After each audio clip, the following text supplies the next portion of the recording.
Hello everybody, I am MarcComp and today we are finally going to start the first educational video that is going to be uploaded to my channel. Alright, I have some math problems here and we're going to solve them together. This is actually summer schoolwork, not summer school but summer assignments. So the rules is this is for AP Calculus BC, so most of these problems say you are not allowed to use a calculator, so we're not going to use a calculator to solve these problems. So let's begin. Alright, first problem we have is this. We need to simplify the following expression. 1/5 plus 3/4 all over 2/5 over 1 plus 1/2. So the first thing that we need to do is we need to figure out the numerator and the denominator. And how we do that is we basically need to find a fraction. We need to find a fraction, one fraction on top and one fraction at the bottom. So how we do that, we find the least common multiple of the denominators of these itty bitty tiny little fractions.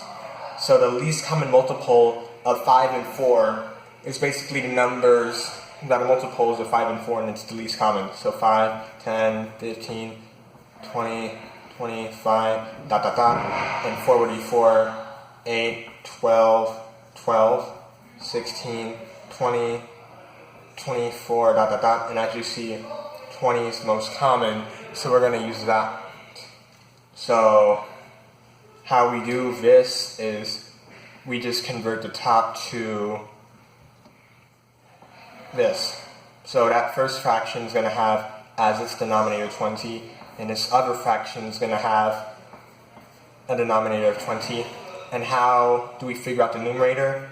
We basically figure out what number we multiplied by to get 20, and then use that exact same number, multiply this numerator by that number to get your new numerator. So 20 times, 5 times what equals 20? And as you know, 4. 5 times 4 equals 20. So 4 is the number we multiply by, so we multiply the numerator by that same number. So 1 times 4 is 4. Next, 4 times what equals 20? Now we already said something, so we just flip it. So 4 times 5 is 20. So we multiply this number by 5. 3 times 5 is 15. And that's going to result in 19 20ths. So you just add the numerators up. In order to add fractions, you need to have common denominators. And then when you have common denominators, you just add the numerators. And we're going to do the same thing down here. So what's the least common multiple of 5 and 2? 10. So we're going to change this to fractions with a denominator of 10. So 5 times what equals 10? That would be 2. So you multiply this number by 2. 2 times 2 is 4. Next, you figure out this. 2 times what equals 10? That's 5. So 2 times 5 is 10, so multiply this number by 5. 1 times 5 is 5. We convert this to one fraction, so 4 plus 5 is 9 over 10. Meaning, we then turn all this into 19 20ths, add parentheses for clarification, over 9 tenths. Next step for what we need to do here is we basically need to divide fractions. And to divide fractions, I like to write it out like this. So you do this sign. Now, dividing fractions is the same thing as multiplying by the reciprocal of a fraction. So you keep the first fraction the same, so 19 over 20ths. Then you multiply by the reciprocal. And the reciprocal just means that the numerator becomes the denominator, and the denominator becomes the numerator. So you just change spots. So, so this 10 would go on top, and this 9 would go on the bottom. And the next thing that you do to make the process easier is you see what can be reduced. What that means is that on opposite sides, meaning like directly opposites, meaning top left, bottom right, top right, bottom left. You try to see if they can be like reduced down. So 20 and 10, what is the greatest common factor between them? It is actually 10, so you divide both by 10. 10 divided by 10 is 1 and 2, and now it makes multiplication process a lot easier. And 19 and 9, the greatest common factor between those are 1, so you divide both by 1, and it's the exact same thing, 19 and 9. Now what you do is you take the 19 and the 1, and you multiply those together. So 19 times 1 is 19. Then you take this 2, multiply it by that 9. So 2 times 9 is 18, and 19 over 18 is the right answer for this one. That's the right answer. Okay, next problem.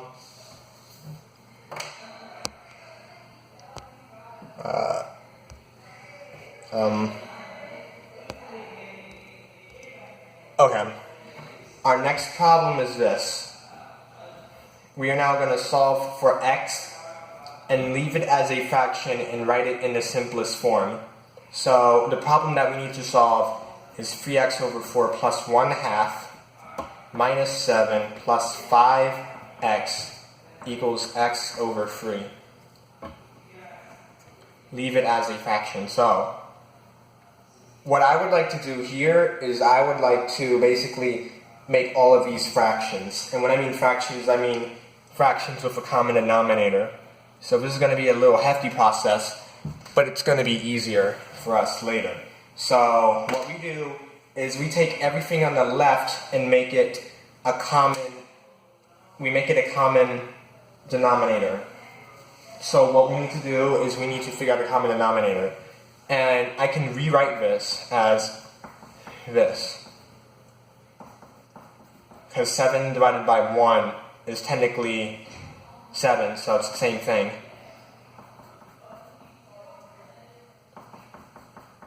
So it looks complicated, but trust me, it'll get simpler as we move on.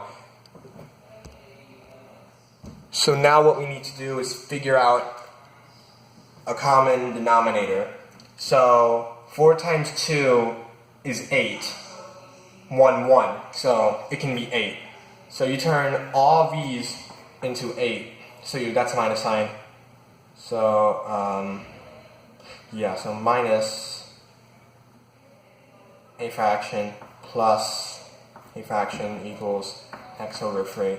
So what we do now is we say everything on the bottom is 8.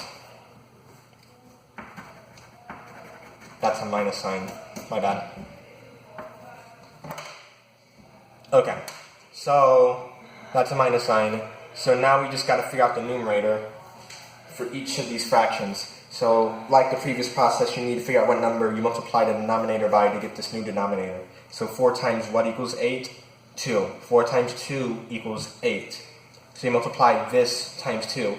3x times 2 is 6x. Whenever you're multiplying a term with a number followed by x, you just multiply that number by the number you're multiplying by, and you just keep to x. Next, what we need to do is figure out what this would be. So 2 times 4 is 8, 1 times 4 is 4. Next, 1 times 8 is 8. So 7 times 8 is 56. And then 1 times 8 is 8, so 5x times 8 is 5 times 8, and then you just join the x to it. So that would be 40x. Next thing you do is you can just do this. You can say all of this is over 8, because you can add and subtract. You can add and subtract since they're commutative, and you can put them all in the numerator. So what that would look like is this.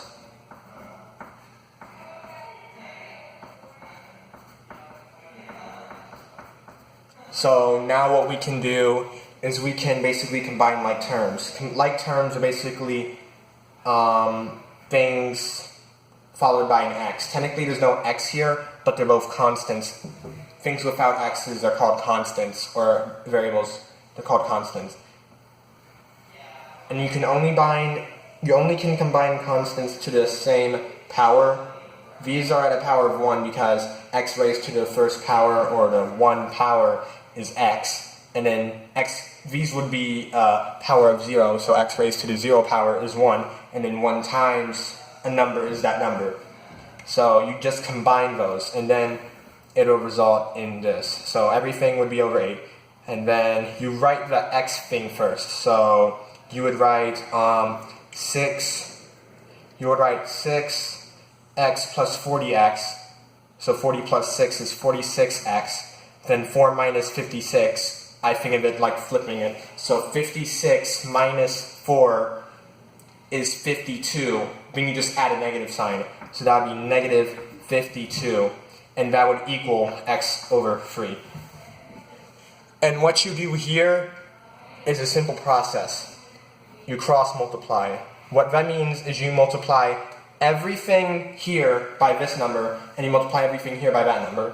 So that would be 346x minus 52 would be equal to 8 multiplied by x. Now you do the distribution, so you distribute this number here and distribute this number here, and then that would be this. So 46 times 3, 8, carry the 1, 4 times 3, 12, plus 1, 13, 138, so that would be 138x, then 52, and then times 3, so that would be 6, 5 times 3 is 15, so that's 156, minus 156 is going to equal 8x, so 8x goes here, alright? Then what you do is you have to bring all the terms to one side.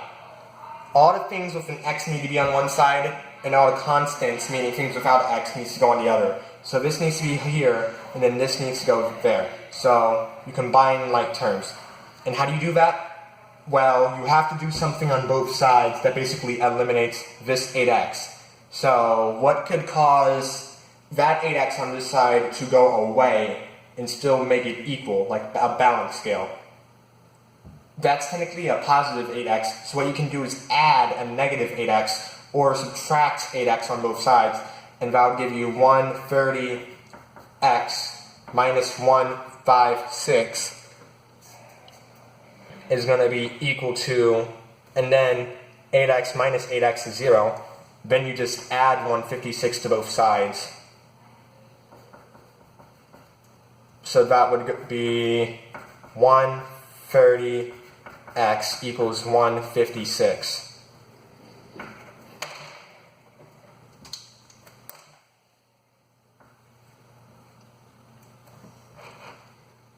And then what you can do here is you can divide both sides by 130. So you just want the x by itself. So x would equal 156 over 130. But we're not done yet because it also says to write the fraction in simplest form. So up here, we're going to figure out the simplest form of this fraction, 156 over 130. So then what we do is we have to basically reduce this fraction. So what we can do is divide both the numerator and denominator by 2. And 130 divided by 2 is 65. And 156 divided by 2 would be 78, yeah, 78. I'm just trying to think. So, times 2. Yeah, 78. So 78 over 65. Now, is there any other number that we can basically reduce this down to? The answer is, you can divide this top by 2, and that would give you, if you divide that by 2, that would give you 39. And that's only divisible by 13 and 5. So, since it doesn't share any common factors, since this can be divided by 2 and 39, comma, and then this one can be divided by 5, comma, 13. technically that is your answer.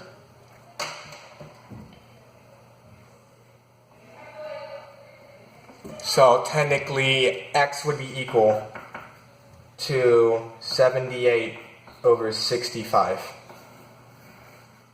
Alright, that's just part 1.